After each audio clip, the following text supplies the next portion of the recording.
And I must say that this time this morning, we didn't have as many people, but at about 12:20, the place was full. In fact, we were pulling down the white chairs left very fast. And so this morning was a very, very successful and broad-reaching discussion. And one of the things I will emphasize to you is there was a lot of audience participation. There were some questions that people had in their minds. There were frank questions, and we try to give as frank answers as possible. Our job is not to take sides politically. Larry and I have decided to formulate an alliance what is in the best interest of Bermuda. And the best thing we can do with Bermudans, first of all, is to assist in the education process. And so our whole program has been about educating the Bermuda public. And it's important because at the end of the day, when things adversely affect them, they have to understand that it's because they were not a part of the action of change. And Bermuda is to a stage, when you listen to Larry deal with the numbers, and I will speak after him, you'll see that we have some serious problems on our hands. We have an economic situation that continues to deteriorate. We are living close to a country called the United States that is out of recession, however small, and we are still falling into recession, which means the fact that the hurdle for us is much greater. And so we can't sit back and say, gee, look where we are. I don't think that in these times that anybody sitting in this audience, sitting out here in the country at large, can say they don't know of somebody that is being adversely affected by the conditions that exist in Bermuda. I would be dishonest with you if I didn't say to you, a lot of what's happened has been self-imposed. It hasn't been because the outside world didn't like us, thought that we were doing something that was wrong, and decided to punish us. In fact, what happened was we punished ourselves. And most of it was by way of an attitude that we had. We lived through the last sort of 40 years of utter and pure prosperity. Prosperity unparalleled in the country. We raised the middle class Bermuda, the likes of which very few countries can sit back and say, as an overall population, and people just got to a stage where they thought they were entitled to whatever Bermuda had to offer or didn't have to offer. If they wanted it, they were entitled to get it. And in the process, they became arrogant and killed the goose, almost killed the goose, that was laying the golden eggs. What we have to do is realize that we've got to revive the goose. We've got to make the goose healthy again. And so we can go back and enjoy those golden eggs again. And there are people in a society, as every society is strata, as people in society, everyone's not going to enjoy the same benefits as everybody else. Humankind doesn't operate that way. That's what the whole concept of Darwinian was all about. Some do better than others, some don't do as good. But then if the people in charge, their job is to help those often who cannot help themselves or need help. At the moment, we're in no position to help those that can't help themselves because we've used up so much of our resources through borrowings, through spending, and through ignoring the basic rules of economic involvement, both from a personal point of view and from a political point of view. And so we've got to change. So it's not just a question of saying, let's go and do some physical things. We really have to change the mentality. And the only way the mentality can change is by the information that people get or given or help to get, so they can understand that what they have It's not going to serve them, and we've seen it happen to other countries. It's not going to serve them, and if they purely use the talk shows as a talking platform about things that are irrelevant, unimportant, and by the way, they might be important to them, but they're not important to the well-being of their state of affairs, because they're the first ones they'll say is, why don't you help me? Why don't you give me this? But they never talk about how we're going to work together to solve the problem. We are a country deep in debt, both personally and nationally. And we have to have this conversation about the economics. We talked about, just a few years ago, we talked about we had to have the conversation about reparation. In other words, what whites owed to blacks. Now we need to have the conversation, and that didn't go anywhere, by the way. Now we need, because the whites have far less today than to give anything. Now the real conversation is how do we hold hands, both black and white, so everybody can survive. Because we're competing now with a changing world, a world that every country is in dire needs of something. And they want to take it from you, and they want to take it home to themselves. I was talking to a group just the other day, and they said, well, what about all this outsourcing that all these companies are doing in Bermuda? I reminded them that Bermuda platform, Bermuda Business International Business Platform, is an outsource. They outsource their insurance, their financial services, their tourists, and anything else was outsourced to Bermuda. We Bermudians are not producers of US dollars. Now this might come as a surprise to you. Think of yourself, or think of any company you know Bermudian, except for you get some rents in US dollars if they pay in US dollars. Except for that, it's all foreigners earning US dollars. And whenever you buy something, when you buy it, you've got to buy it with US dollars. You can't take a $1 go to New York and say, I want to buy a camera. They look at you and say, you're crazy. But if you take the same amount of money in US dollars, they're quite happy to make a deal with you, bargain with you. Which only tells me the fact that when we save Bermuda, when we make these changes that we're recommending, it is about saving Bermuda, or saving the Bermuda dollar, that allows us to be able to take that Bermuda dollar, exchange it for US dollars, and be able to buy abroad. And there are some severe consequences if we overspend our US dollars, borrow US dollars, and we can cover our spending of Bermuda dollars with US dollars that we have. We are now already in a negative position. There's some $9 billion worth of commitment, dollars that are needed to fill up the coffers, whether it's pension funds, because when you pay somebody, you pay the pension fund, when you pay out the pension fund, that person gets that money. They want to buy some milk, they want to buy some food, they want to buy whatever they want to buy, they got to pay US dollars for it. So the Bermuda dollar is only a currency that's relevant to Bermuda if you can find the US dollars to buy overseas. So, and we have a deficit of US dollars. Japan has been in recession for the last 22 years. Very simple reason. They are xenophobic. And they're almost like us, you know. We're not even aware of it, how introspective we are and how protected we are on things we don't even understand. The 60-40 was put in by the old guard, the old Bermuda, the old people that ran Bermuda, the oligarchy that ran Bermuda. They didn't know what they were doing. They didn't understand. They couldn't compete with the outside world. And so they built all these safeguards in. And the 60-40 is one of the safeguards.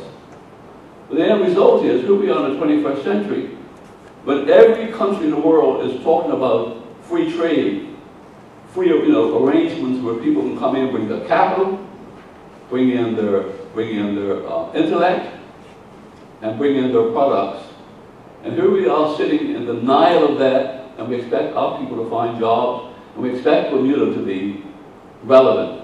If we want to be the iconic place like a Singapore and be a successful place, we have to start thinking, how did these people do this? They did it because They produced the iconic facilities and the iconic structures and the iconic events that made people want to come to the country. In Bermuda, we keep talking about if we build some hotels, they'll come. They even tried that, by the way, in Dubai. Guess what? It didn't happen. And here we are now talking about building. What we have to do is build Bermuda as a destination, and it's not about beaches. The world has moved on. Half the world's population live in urban areas, metropolitan areas, whether it's New York, Chicago, London, Tokyo. Half the world's population now, who used to live, at least half of that used to live, the 3/4 of the world's population were suburban, urban areas. That's a big switch that has occurred. And so when they come down to Bermuda, they're not looking to go to bed at 9 o'clock at night after they've had dinner. They want to find out where to go.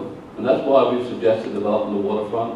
That's why we've suggested to extend the city limits so we can create more people. That's why we've suggested that we increase the population of Bermuda so that activity can occur. And then Bermudians can start then finding jobs. You will not, I beg you, create these things unless you bring the foreigner back to Bermuda.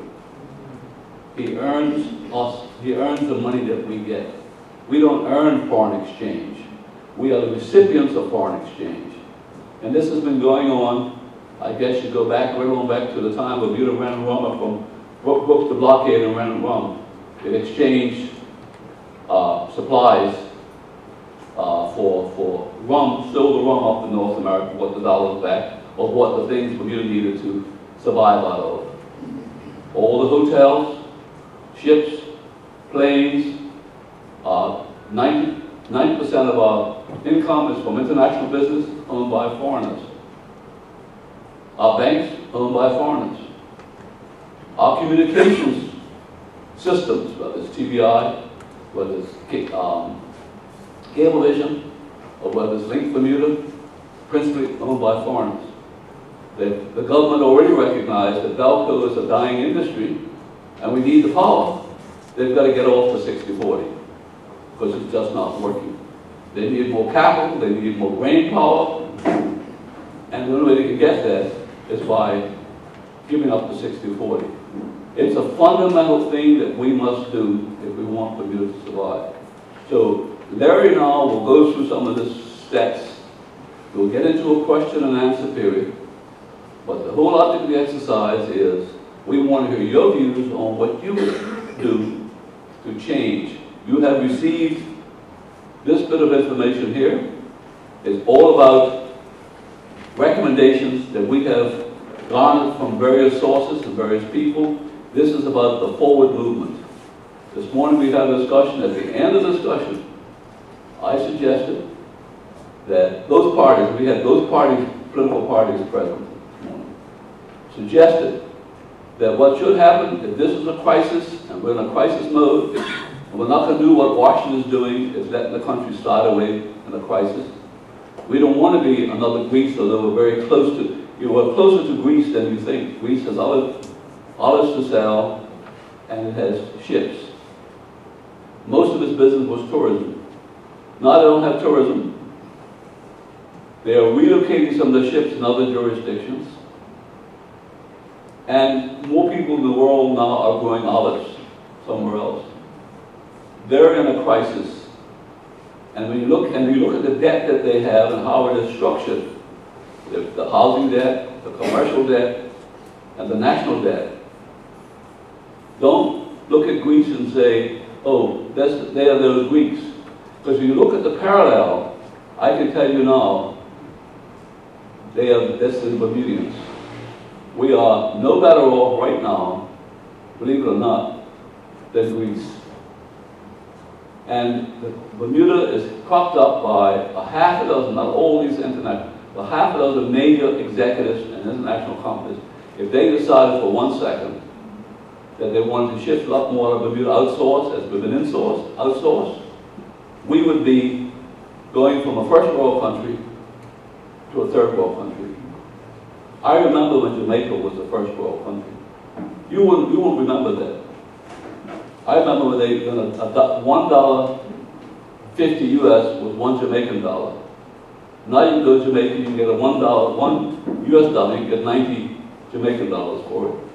So it's not something that you can say can't happen. What you've got to decide in your own heart of hearts, you're not going to let it happen. And only you can then, not Larry, not John Swan, but you need to have the conversation.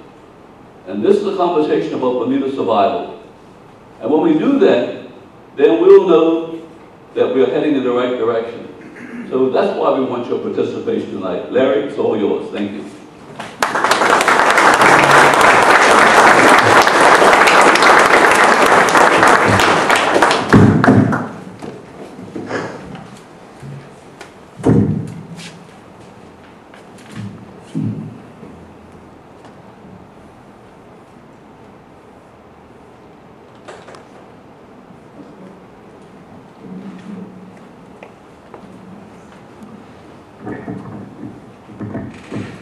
I start there because throughout our whole time here, that fact that no one can change is going to sit there.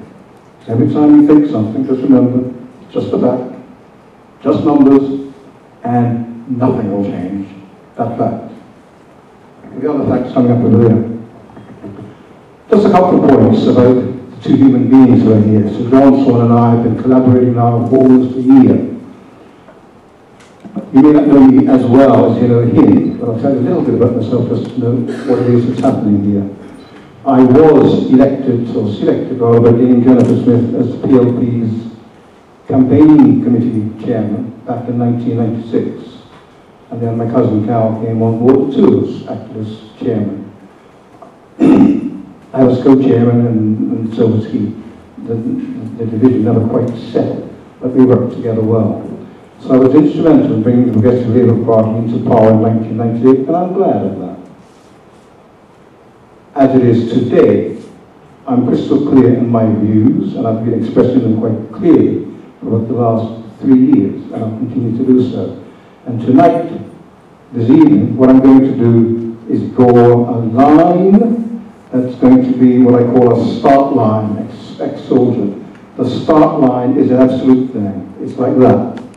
This is where we are. That's what I'm going to be talking about for the next few minutes. Where we are, and then you can see where we must go. And working with Sir John has been illuminating. I've been saying to people in briefings that what I've sought to do is to make sure that I fly along at 35,000 feet and I see the whole problem, and I then try and describe it and analyze it and get it down to the layman, so the layman can understand it. Well, I think I've been doing that. But Sir John flies at 50,000 feet. He sees further, and I think he even thinks further than I think. And I think we're a good pair. We work together, we trust one another, and let rely on each other's knowledge. I've learned a lot from him over the last 10 months. An awful lot. Now, let's get down to the nitty-gritty. The first thing is that we have to look at the government of the day, because the government of the day has a peculiar and unique Bermuda problem. It will not go away. The government's problem is as absolute as that. Okay, Susan, that's our revenue. Don't worry about the little numbers at the top. They're not terribly important. What matters is the direction of the lines on there. If the lines are going up, some of them, it's good. That's the blue line of revenue. That's the money coming in. Nobody controls that. Government can't order $1 billion to arrive in its coffers. It tried that back in 2010-11, and it just missed it. But the next year, the penalty was paid because income went down by $125 million. Thank God. So government can't order and direct revenue. It can't direct revenue by raising taxes, because if you raise taxes at the wrong time, you simply depress the economy, which will happen in 2010-11. So revenue has a life of its own. It's not under anybody's control. But the next item is red line of spending. Spending is completely within government's control, almost. If government doesn't spend on police, there'll be riots, mayhem. If it doesn't spend on prisons, they'll all come out of this gate. So the government has got to spend minimums, but it doesn't have to spend maximums. It controls maximum spending, but it doesn't have much control over the minimal spending. Reality here, as long as the red line of spending is under the blue line of revenue, it means you've got a surplus. Once the red line of spending goes over the blue line of revenue, you start building debt, because that space is filled by something. Under the line, it's the surplus savings. Over the line, it's debt. There's no vacuums up there. You're either plus or you're minus. The gap between those lines right now, between the red and the blue, has been hovering at and over the $200 million mark for the last 3-4 years. Go back to 2008. That's when it reached that level. And it's been there ever since. And it's 4 years of that. That's why we've got debt now sitting at $1.416 billion net debt. Okay, next question. That's the result of the gap between the red line and the blue line. The green line is the way our debt has built up, is roaring up. The only way that monster comes down is by paying it down. You can't hope it down, and you cannot pray it down. You have to pay it down. Now, suppose the debt is $2 billion. No big deal. It's almost there now. They'll probably add another $200 million to it for next year. So it'll go on up next year. The real killer isn't the debt itself. The killer is the cost of servicing it. You see that purple snake? That's the thing that's killing us. Way back at the beginning of this thing, that little purple snake was as low as $11.4 million a year. $11.4 million, not even $1 million a month on debt. Now, in this year, it's up to $115 million. We are spending almost $10 million a month on debt. And I'll give you some little maths to do at the very end of my presentation here. As long as that purple monster, the purple cobra, the poisonous snake of debt service cost rises, it hampers government's ability to do anything. Because if government borrows, the purple cobra just gets higher. And if government doesn't pay down debt, it stays at the same level. It's there. It's a vicious thing. And it is like a snake. It poisons your economy. Because what's happening now is that if you see that number up there, 12.7, it means that out of every dollar that government takes in, the priority thing it has to do is take 12.7 cents and fling it to the overseas lenders. And government can only then spend what is left. And because the 87 cents that's left isn't enough, they borrow to make up the whole dollar plus. That's the dilemma. That's the arithmetic. That's the way it is. Nothing to do with politics. If we flip the coin and change governments in 30 days' time from now, it'll stay exactly the same and it will need exactly the same solutions. You know? That's the reality. That gap can only be closed if the blue line goes up. And the blue line will only go up if our GDP goes up, which means if broad economic activity on the island goes up. Everything has to go up in order to bring the blue line up. Government, however, can control spending by taking the red line down. So social costs to that. If we cut all sorts of programs, there will be a repercussion. So John and I have been saying, you've got to cut personnel costs. You need to cut them by about $100 million, which closes half the gap. And you've got to take action like that in the absence of a rising revenue stream. That's not politics, that's just arithmetic. That's what's facing us, and if we don't close that red blue gap, next year we'll be borrowing another couple $100 million. Just a fact. One of the things that no one's talking about, but that I've been talking about, so John's been mentioning, is the fact that Bermuda's residential population is falling. It is declining. It's not growing. Here's what's happening, and you can see it up there. The blue line is the line that I reckon is the true record of how Bermuda's population has been changing over time. What I'm saying is that relationship, 62,000 people in Census 2000, we found 64,000 people in Census 2010. But in between that, I think our population went way up. I think it might have reached as high as 66,000, it might even go higher. But we don't have that data because there's a data collection problem in government. So our population peaked in 2008, and then it fell in 2009, in 2010, in 2011, and it's still falling now. The red line is the government's reported population as put out in the government June prospectus for the bond issue.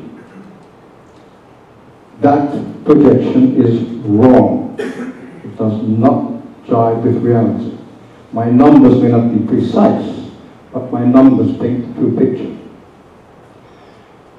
The import of this is that if you are in any country, and there are 200 countries in the world and it applies to every one of them, if your population begins to fall, your economy will fall with it.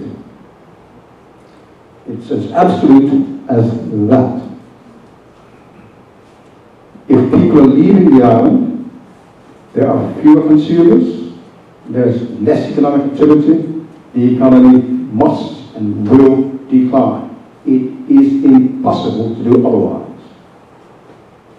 Unless we suddenly start growing ganja by the fields and start flooding everybody else at great rates. And change the dynamics of that movement there. But we're not going to do that. That's a fact that no one's talking about. Population is falling, economy is declining. And the reason the population is falling is because Bermudians are leaving Bermuda. I've asked for information about the grants of status because I want to make a comparison between the grant of status and the birth of us biological Bermudians, of which I'm one. I believe that the non-growth in Bermuda's biological population of Bermudians is masked by the fact that we're granting status in relatively high numbers. What's really happening with us biologically is that we are disappearing. Bermudians, biological Bermudians, are a disappearing species. We're disappearing very slowly, but we're disappearing. We are. And that's affecting our economy. It's a simple fact, just like that. Almost the last point is that government's net spending on Bermuda, in Bermuda, on Bermudians and everybody else, is falling. When government expenditure goes down, it sucks the economy down, unless the private sector counteracts it with huge amounts of spending and new investment. Private sector isn't investing, government expenditure is falling, our economy will fall. That's absolute as that. Look at these figures up there. That's us in 2010-11. We had spending that year of 1,242 billion, and we took off 84.6 million for debt service. What we had left to spend was that 1,158 billion. Come forward 2 years, and we're in this year, the financial year that we're in now. We spent 1,158. It looks this year as if we will spend 965. That's almost $200 million less being spent this year than 2 years ago. That sucks the economy down, the same way a vacuum sucks up dust. And that reduction in spending sucks the economy down. It's just arithmetic. That's all it is. Why is it down to that level? It's because the first thing we do, with the money the government gets, we've got to ship $115 million overseas this year. And next year that will be higher. And government's revenue is not growing over $1 billion. You saw that in the first part, it's flatlining. So those 3 years of down spending means that we're sucking the economy down. The residents leaving the island means the economy is shrinking. So there's a double whammy on us, and you may have noticed that I've said nothing about the great global economic crisis. These are two fun facts. These are two Bermuda facts that are kind of unique to us. The overall impact is on our GDP. That's what's happened to our GDP. It peaked in 2008, went down in 2009, it went down again in 2010. We think it went down again in 2011, it probably did, certainly did, we don't know how, by how much. And it's going down again this year, it's not rising. Now this brings up a key fact.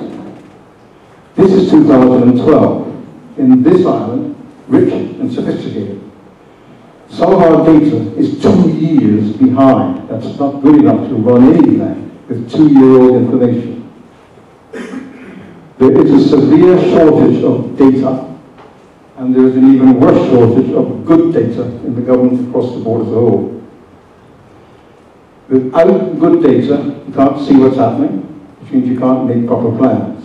And that spills over to all sorts of things. The likelihood is that our GDP is going to slide along like that, going on down. And as GDP slides downwards, it means government's ability to raise taxes decreases. Because government creams off GDP. If GDP is at $6 billion and government's taking 15% of that, they can have it. When GDP falls to $5.5 billion, they can still only take 15% of that. They have less money. There's less revenue. It's just arithmetic. If you try to make a graph, as we did in 2010-11, all you do is push it down further, faster the following year. That has happened to us. That has happened to us. And what I've talked about are straightforward facts. And you've sat there and you've listened. And I thank you for that. Now I want you to get involved here. We talked about participation. Now I need you to participate in the next term. I want you to whip your Blackberries and your iPhones out, turn to the calculator function on them, please, because you've got some work to do. I won't give you the answer, you've got to work it out for yourself. The answer is important, though, and you must work it out. And you can see it. It's to do with the debt service cost, and it deals with the fact that many people today say that, oh, it's terrible. We're going to pass this awful debt on to our children. That's not true. Yes, you will pass it on, but really, you've got the debt on your shoulders now. Okay, this year, debt expense is $115 million. Let's just leave it at these numbers. I want you to, with your calculators, tell me what the daily cost is. Divide that by 365. And then call out the number. 0.31. 0.31. 0.31. 0.31? No. What higher?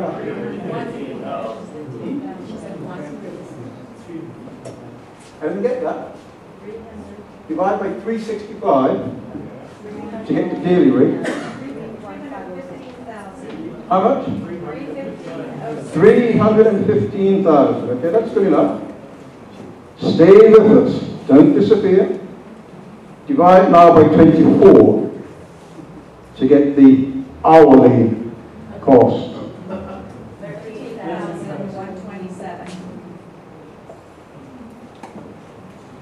Divide by 60 to get the per minute cost of that debt. 218.79.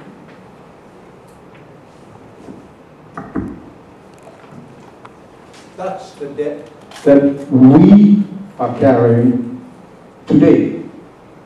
Our children will carry a higher debt if we don't fix that. 218 in 1 minute. Is there anybody in this room who can count to 218 in 60 seconds? Anybody? Anybody? No.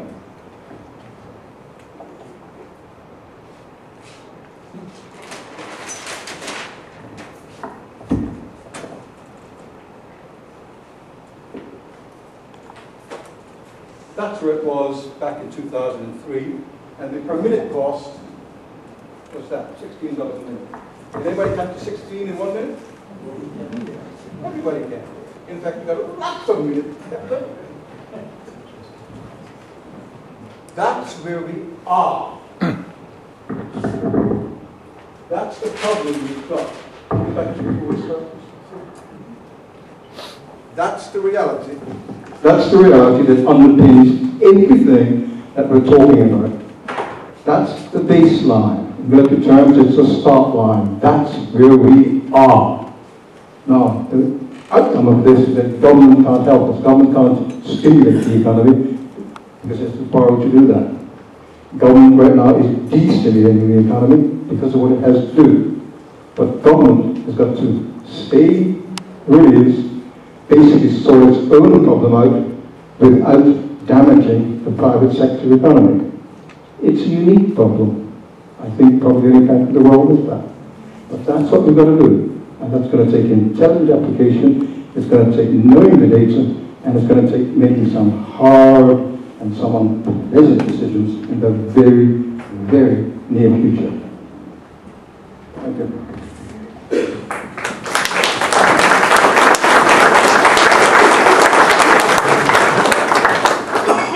We have prepared this document here, and a lot of you have it. You heard the hard data on what is it that who we are is unsustainable. It should be unacceptable. You should be crying from the roof that your children and your grandchildren, the civil servants in government, when you have a 1.6 actuarial estimate with a pension fund should be for civil servants, and it's less than 400 million, means that it won't be long until they run out of cash.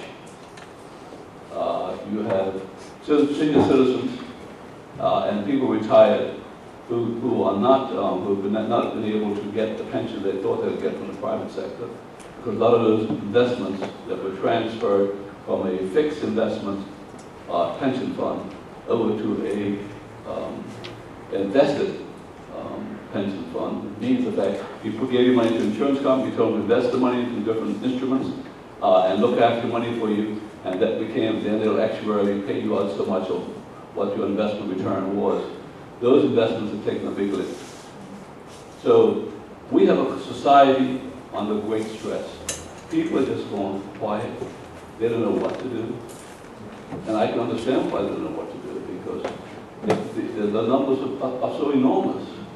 What Larry would say to you is that our total debt and exposure to US dollars in terms of, if we had to meet all our commitments and get back to some normality, it's about $9 billion. 4.5, roughly 4.2 in the public sector, and then the remaining in the public sector, or whatever. It's over the 4 billion mark.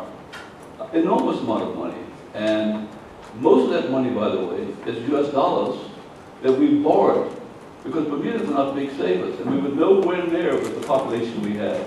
Bermudian population is only 50,000. There's no way we would have borrowed that much money. So we have another problem. We have a problem which says the fact that at some stage or the other, you've got to pay money back. I mean, a good example would be, government the other day borrowed 450 million. They had to pay back a debt of 200 million, another one of 75 million, and then they had to pay the bank on the 2 overdrafts of 50 million each. So at the end of the day, they borrowed 450 million. They paid without getting any benefit from it. They paid back 375 million. That left them 75 million to do their budgetary process. And when Larry tells you that the money that has been borrowed to meet the shortfall in current account, the government has to go back and borrow more money because they have not borrowed enough because they had reached a debt ceiling of 1.5 billion. We now have to raise that debt ceiling up to, I suspect, something like about 2 billion. So we're not just at the edge of a cliff. We're falling off the cliff. We just have got to hope that somebody has a parachute that will help us to get before we hit bottom. If we hit bottom, what happens? Very simple. What happens to Jamaica? I told you earlier. What happens to other countries? Everybody's not going to keep giving Bermuda money to throw away as they stop giving it to Greeks. And we have the Greek sickness in Bermuda, whether we like it or not. And we're all got our heads in the sand, pretending it's not happened. But I can tell you, your grocery basket's not as full as they used to be. Your trips is not as frequent as you are. You're borrowing money to do it. And your rents that should be coming in isn't coming in as much as it should be. And if you have cash, you give it to the bank and they give you 1.5% or 1% on it. So you're not getting the revenue from that. And there are those out there carrying on as everything is just okay, fine, I can do what I want to do and so forth. So, because they don't, when you have all you want and beyond your expectations, you think that everything should be okay for everybody else. And that's a misnomer, it's not true. So, we've got to start the conversation. The point I want to make to you is, Larry Birchall, John Swan, can't just fight this war by themselves. We've tried to hold on, praying, you know, when Churchill saw the Germans bombing London, I mean, he really bombed the hell out of London. What did he say? He went to the British people, and he said, you know, we're a small nation being attacked by a very powerful nation. We know we need help, but we will not give up. We will fight them in the sea. We will fight them in the air. We will fight them on the land. We will fight them until the new world comes to relieve the whole world. Never, ever give in. That's been the position of Larry and I. That's the position that we give to you today. We can't afford to give in because it's going to affect our little island that's so precious to us and maybe to others who might be helping to cause the problem, but they don't see it as a problem that's affecting them because they are getting their salaries, they're going to get their pensions, and they're going to be marching off into the wild blue, enjoying themselves with high pensions. So I say to you, let's get on with the discussion, not about anything other than the fact that how do we solve this problem? How do we open Bermuda up? How do we get rid of the 60-40? And why should we get rid of the 60-40? Why should we have a casino in front? Why should we develop the dock? Why should we have, look at what Singapore has managed to do in just 3 years. Build a casino, a hotel, and pay for it in 3 years. That's the type of thing that we want to get done in Bermuda so that we start now paying our bills, employing Bermudians, and making Bermuda work. Questions, please.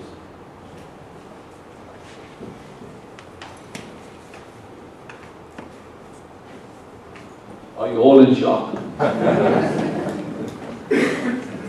Yes. I certainly appreciate. What do I tell you? I certainly appreciate the job you gentlemen are doing, as I'm sure many here this evening do, as well as they did this afternoon.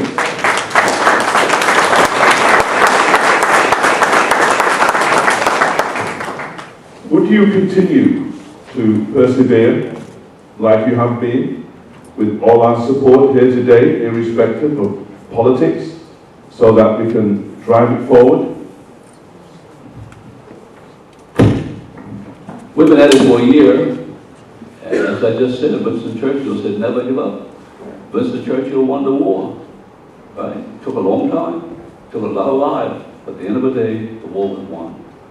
Larry's a military man, he understands that better than I do. We will not give up because there is no alternative. We don't intend leaving Bermuda. If you're not intending to leave Bermuda, you might as well face the reality. You got to fix what you have. You can't run somewhere else. We could, but we're not going to do it. Can we sign up tonight to obligate ourselves to meet again? I don't think I need you to sign up. What I need you to do is to say, you're going to be a participant in the process of helping to educate Bermudians, wherever you might go, wherever you might be, about what you've heard tonight. And if you don't have enough information, Susie over here puts her name and information that she communicates with Larry and I on a blog, that we can get the information from you, we can provide you with answers and so forth, and material. So we are committed and dedicated to trying to get Bermuda back on track. And obviously, when we get help, it's appreciated, because when you help us, you're only helping yourselves. What we have now is unsustainable. There you have any comments. Yeah, just to say that the whole point of this is that people have got to wake up, and there are things that you can do individually from tonight. The talk shows, for instance, are held by people who tend to come from a small settlement community. Get on the talk shows now. Perhaps you don't want your voice heard out there. Oh, this is a democracy. And the fact is, if you don't use the power of your individual self, then you let others take advantage. So that's something you can do yourself in the privacy of your own mind, starting tomorrow, or even tonight. That's one thing you can do. The other thing you can do is spread the word. Talk about this thing, because this issue is massive. It isn't just government. The impacts are beginning to roil down to the rest of Bermuda faster and faster and faster.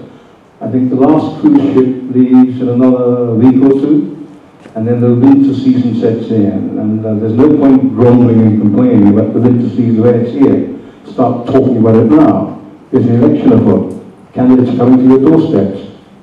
Talk serious issues. Don't moan about the light post. Talk about the economy. And when he says, I've got to go now, grab him by his shirt or his collar and make him stay. And tell him exactly how you're feeling, how you're thinking. That's democracy at work. We've been doing that. I've been doing it through the media. You can do it on the doorstep every time you come face to face with a candidate, regardless of what party represents. Tell him like it is. And don't let him get away, or her get away. Gentlemen, once again, thank you for your long tenure. And how are we going to do this as a team, as a group, with the political structure that we presently have, when they are constantly at odds with one another and not really addressing issues such as this? And also the second question is how are we going to get to the ordinary common person to understand what the challenges is, which they have no idea what's coming forward? I'll take your second question first, question of how we can get to the average person. You know, they communicate now, I think Larry hit the nail on the head and he said, the talk shows, oh, we think this is a pile of nonsense. Why bother pick up the phone and call the talk shows and put your view across? So what you have, and I'm not saying that the people on the talk shows are ignorant, but they have their own agenda about what they want to talk about, and it might feel very valuable and important to them. But is it important to the overall interest of Bermuda? Because those same people, when they can't feed themselves, when they can't get the medical help, afford the medical help, they'll want somebody else to pay for it. So we've got to sort of have a conversation as to how we reach the average person, and what medium do they use to reach each other. And we have to start using that same medium. And that same medium at the moment seems to be the talk show. That same medium seems to be letters to the editor. So it means the fact that you've got to put some thought into what you're saying. And by the way, all those people that really need help, that really are desperate for help, they're not here tonight. So you know, we're not getting to them. They should have been here in droves thinking, well, this might be an opportunity for me to get a job. This might be an opportunity for me to be a part of something that's going to take me to the next level. So no, we have not yet gotten to them. Either they don't want to hear, or they just don't care. But whatever it is, when I walk the streets tomorrow, and I walk the streets every day, and everybody's always saying to me, So John, can you help me find a job? So John, can you give me something to get some to eat? And then I'm going to start saying to them, no, where were you last night? Where were you yesterday? You're not working. Did you take time to come out and hear? Maybe you could be a participant in something that you won't have to put your hand out. You can offer a hand up. That's what I'm talking about. And until that happens, they're just going to simply carry on as usual. So we've got some tough talking to do. The second question you asked was, how do we get this process moving? I said to you earlier, and I came up with this today at the noontime event, I said that if there's a crisis, it seems to be a very serious one. I don't think government can be in denial. We're in recession. America's not in recession. We've got unemployment. We've got seniors really hurting, really, really hurting. You've got still people that should be working, not working. We've got the banks freezing money now. They can't collect the money that's owed to it. And we are become a talking shop about what political party, and it's election time, obviously gets around. I don't think the candidate election people have made the manifesto up. What I'd like to see, and I know it's wishful thinking, but I think the time we're in a crisis, and there's sometimes in a crisis, that's what you have to do. Larry and I would invite the Premier and the Leader of the Opposition to have 2 authorized delegates to sit with us from both parties and from any independent party, or any other party, talk about what are the things that we can agree on these items. What are the things that each one of them might put forward that either parties can agree on? And that they will go forward with a smorgasbord of ideas and objectives that would be in both manifestos. And that the only decision the public has to make is which party do they think is most capable of fulfilling these ideas. This means the fact that we're not squabbling about the objective. We're only now squabbling about who's going to fulfill the objective. And once that decision is made, and that decision has to be made by February, then the process moves on, hopefully, with the next phase. The next phase would be to invite opposition on a bipartisan, oversight way on the economic drive of the country, making sure that the mandate is being fulfilled. And Larry and I would be quite happy to participate in that. We don't want to usurp political power from anybody. We don't want to sort of take political sides. All we want to do is say that we want to help to get get us out of this mess that we're in, get these matters resolved. So you've asked a very good question. Charlie Marshall posed that same question to me when I came to the door, and that's why I was fascinated that he would ask that question. Because he deeply is concerned, and Charlie's been involved with party politics as long as I've been involved with politics. So he senses that there's something fundamentally wrong with our system. The Westminster system is very simple. You have an election, the winner takes all. In other words, you take the spoils, you take the power, and you can do what you want for 5 years. And then eventually come along and decide to kick you out or keep you in. But the damage that can be done in that period of time, that's the Westminster system, that's the system we live under. That's why we want to put some now checks and balances and oversight, that we almost like we have an ombudsman process overseeing to make sure that these things are done. And we're not talking about taking over the Auditor General's job. What we're talking about is making sure that we're heading in the right direction with the right component to get the right things done, that the economy then is doing what it's supposed to do. And the only way we come out of this is not government borrowing money to build houses up Shell Shore or down St. David's. That's not going to solve, and I hear them talk about it, and every time I hear them talk about government's going to spend more money right now, it frightens me. Because that's borrowing US dollars. You spend money, it's US dollars. What you do is you do it in the private sector. Now when the private sector loses money, that's an entrepreneurial adventure. You put the money out, It doesn't work out, somebody takes the loss, but nothing else. And the systems, you know, the dot-com business collapsed, as you know, back in 2000. It wiped out, but it widened the world. And a lot of people got hurt. But then we had the world wired for the internet system to work.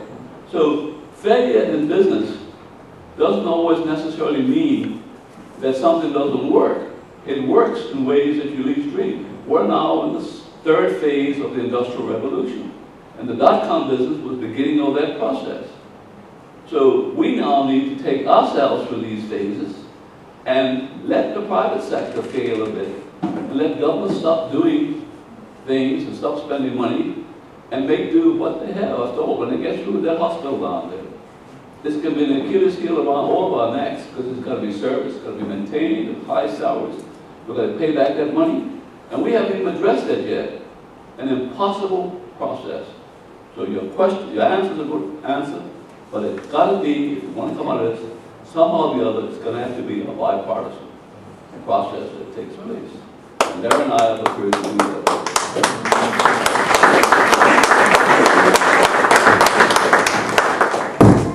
So John, I heard you mention... Got a microphone coming. Excuse me, so there's a process. It's just that I heard you mention... Excuse me, sorry. This lady's up next. Oh, okay. It's a very quick question. As it's a non-political presentation, have you been to the senior schools or the college? Have we been what? To the senior schools. Have you talked to the sort of older students? Because the young people need to hear and understand it as well. We haven't. We haven't, but if you were invited, we certainly go and sit down and answer questions for as long as they ask and explain as best we can. Happy to do that. Just want to say that I Joy Luscious here, and she's one of the people who goes to a senior learning center, and I've appeared there many times, given many lectures over there on many issues. But we tend to stay out of the political arena over there because it really is a consortium of individuals, senior citizens, and you don't want to raise the sensitivities, but the time has come now where maybe they can talk to their children, their grandchildren, about what needs to be done. So I'm due to speak there, I think, in November, and obviously I will be doing it, and I'll arrange for them to have Larry over there. So John, I heard you mention Winston Churchill. To galvanize the people behind him, he collected pots and pans that had no relevance whatsoever, but it got the attention of the British people. That's what's got to happen. You've got to get the attention of the million people. And the host is suffering from the parasite, and parasites are bigger than the host. That's about it. And you've got to emphasize that before we can fix anything. Thank you. Very good.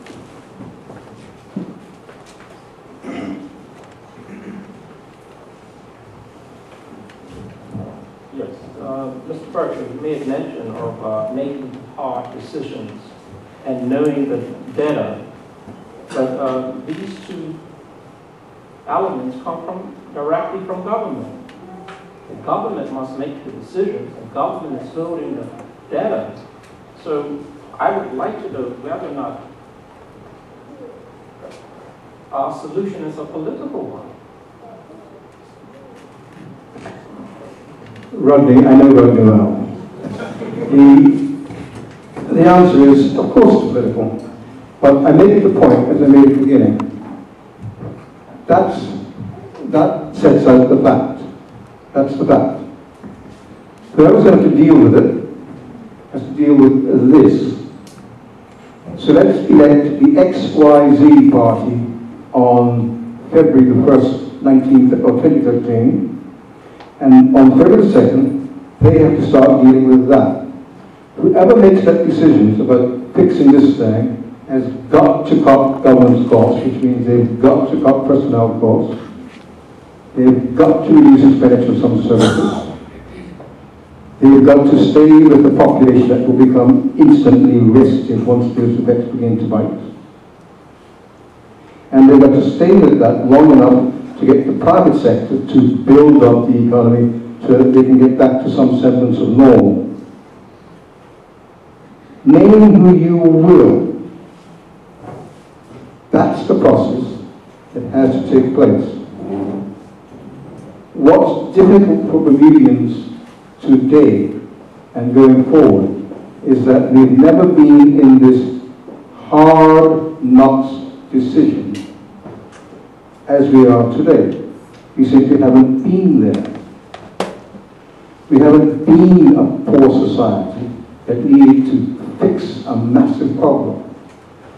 Since Pakistan takeover back in 1920, starting in about 1923, Bermuda has had unbridled, unbroken, rising prosperity, except for a little sort of 18-month blip between 1939 and 1941, I think it was, when the Hitler's War started and when the bases came here. The Americans came here with all their money. For about that 18-month period, Bermuda died down, and that's when the government did a make-work program and created Bernard Park. They did that simply to give work to Bermudians because there was absolutely no other work here. Because tourism went from healthy to zero in October of 1939. Once the bases came here, we started booming, and we've been booming ever since. But this fact has arrived, and really this fact is beginning to impact on us now, because there's a time lapse. We are rich, and because we're rich, we built up national cushions. People had savings. They could cut back on travel. They could cut back and raise people poor countries couldn't. We're beginning to run out of those options. The noise we heard yesterday about increased level of debt provisions, loans were put on the banks. That's just 1/4's reaction by the bank. There's another quarter to come, and another quarter after that, like waves coming in the South Shore. The quarters just keep rolling on. And HSBC and Carlyle Group follow the manual which says that if you're in arrears 90 days, you treat it this way. If it's 180 days, you treat it that way. If it's 270, you treat it this way. If it's a year, you take action. HSBC has to follow the rule because it's part of a global concern. You can't do what the old oligarch used to do and hold hands and tie through. But remember, the old oligarch only ruled during those lovely good years when manna fell from heaven every year. Ain't been the manna here for a couple of years now. Our residential population is falling. Government's net spending after the service debt is declining. So our economy is being sucked down. And the only way out is bloody and painful to people. As a soldier, I see soldiers injured in training. I know full well at the start of some exercises that somebody's going to be carved off on a stretcher. It's simply the cost of the exercise, the cost of the training. We've inured to it. The government of today and all past governments have not had to make decisions of the kind that were made back in 1940. Back in 1940, the decision was we'll create a big public works project. And the money to do it. The government doesn't have the money to create any project now. And if it does do that, it creates a horrendous problem sense. And you saw the state of that debt now. That's what's sitting on your shoulders now. You can't spend your way out of that. You simply make that immeasurably worse. So politics is a way of sort of glossing over it and helping people to avoid the issue. We are about the issue. Let's look at the facts. Let's look at the start line. Look at the foundation problem. Now let's fix the problem. Let's all talk about this sort of stuff. Let's talk about that. Let's talk about these realities. Get personalities off the table and get the politics of the moment out of the way. Let's nail down the core facts and let's roll with those. Let's fix them. Because we've got to be fixed. I know that you want to speak. One of the things that it's not all doom and gloom. we got to change some policies. That's what this document is all about. Change some policies and get the economy going again. It's not a big job, actually. It's more of an attitudinal job.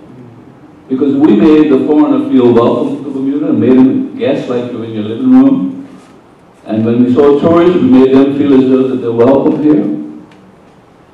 And we didn't sort of just dump people out for the sake of dumping. If you dump a gardener out or a pot washer out, and somebody hears about it, they wonder whether they're next. So everyone is living under stress. It's like the old Nazi days, when they're coming to get me. You can't have people functioning efficiently that way. You might satisfy a few Bermudians who keep making noise, but you give them a job, and what happens? They go and they do the job for a day or maybe half a day, and then you can't find them. And we're building our economy and our decision making and our policy making on the noise and the clamor of a few people who went up to immigration and say to them, you know, if you don't do what I tell you to do, I'm going public with this. And so people want to, so you're not going public with the thing that's having an effect on you, but they go public in the talk shows. And so they make the loudest noise and get the greatest effect and produce the least. That's the reality, whether you like it or not. And so we have to find a way in which we overcome that process, because if not, it is a process of self-destruction. We produce some 600 Bermudians, 500 and something, 600 Bermudians, no more than that per year. We have a migration problem, migration that takes away a big chunk of Bermudians. Between that and incarceration, you're taking away a big chunk of Bermudians out of the workplace. Then you have those people who just decide that they want to get into a business and they're not going to take it, or they want to be in some other type of business and they're not going to be in the normal working market. Yet they make a lot of noise. And we need to have conversations about that subject, which is very sensitive. And if you go out there and say it, they'll accuse you of all sorts of, but I don't give a damn what they accuse me of. I see this little island that, I must say, has been very good to me, being torn apart, both socially, politically, economically, and leaving a residue that is so toxic that it's going to be hard for any of us to live here. Because go back to the 50s, and particularly the 60s and the 70s, when things got tight, people went from being verbal to physical. And I don't rule that out today. We've seen enough strife and strikes in Bermuda to know full well that the next thing is people start doing silly things that really drag us down. They've done it in England, they're doing it in Greece now, they're doing it in Spain, they're even doing it in Ireland. So who's to say that they won't be doing it in Bermuda? And we are not in the Spanish scenario or in the Greek scenario. You check those numbers out, you'd be shocked as to who we are right now. Next question.